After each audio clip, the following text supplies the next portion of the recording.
And again, my name is Thaddian Burson, and I'm your next speaker. All right, if everyone's ready, great, then we'll go ahead and begin. First in, last out. This phrase is a common phrase that is spoken to me and my 6 younger brothers by my parents. And the idea is to evoke an image of a warrior riding into battle. He is the first in and the last to retreat. And the core message to me and my brothers is that we are to do hard things. We are to fight battles continually and committedly. And the amazing thing is my parents don't just say this to us. They live it out in their lifetime. They've done many hard things. Among the most, they've had 13 of us. Quite clearly a hard thing to do. But oftentimes as Christians, when God calls us to do things within his will, we dispute and worry about his plans. Unfortunately, that's the reality of our sinful nature. And we're going to be examining this in the topic. Doing the will of God leaves me no time for disputing about his plans. And we're going to look at this through 3 core points. First, looking at the explanation, understanding what the core message of this topic is. Then looking secondly at the earthly temptation, how our nature and the devil pull us away from the will of God. And then ultimately the eternal application, how we as Christians ought to live in light of this idea. So let's go into the first point, the explanation. What is the idea behind this topic? Doing the will of God leaves me no time for disputing about his plans. In other words, immediate obedience to the calling and the command of the Lord eliminates the need to or the time to worry about what he's calling you to do. When you immediately obey, you have no time to worry about what the Lord has asked you to do.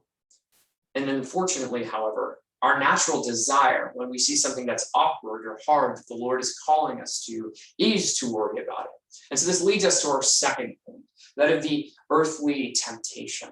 Unfortunately, as human beings, we are self-centered, focused on what we look like and how we present ourselves to others. And so when God calls us to do something as simple as asking another individual for prayer, we're more concerned about how we look in that moment as opposed to following the will of God.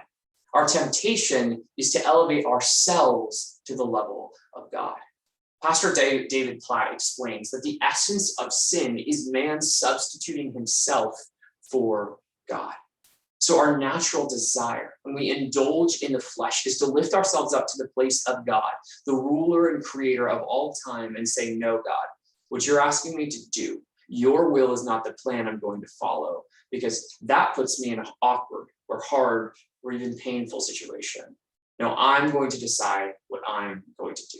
We elevate ourselves to the point of God and dispute his plans as if we had any standing to do so. And that is the earthly temptation within our flesh, this earthly temptation that is encouraged by the devil and by this world. But we as Christians understand that that is not what we are called to. And so this leads us to our final point, the eternal application. How do we ought to understand the idea of obedience to the will of God?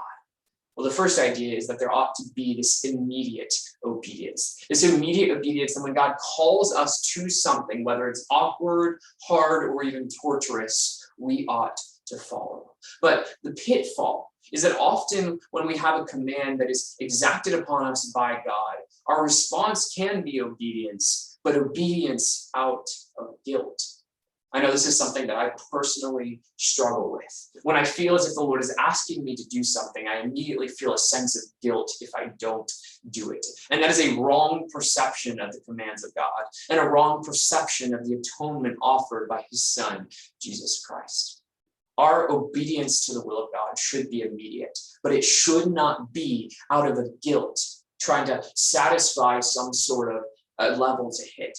Rather, Christ has already satisfied for our sins. Christ has already taken away the wrath of God, atoned and justified for us. So our immediate obedience to the will of God should not be out of guilt, but rather out of joy. Joy that Christ has atoned for us, that he has satisfied the eternal wrath of God. Our obedience to the will of God, our trust in the will of God ought to be in full recognition that Christ has atoned for every sin and every failure of our own. So my challenge would be immediately obey in joy, because God has redeemed and atoned for you. Thank you. Thank you all so much for watching and judging. My time was 5 minutes and 4 seconds.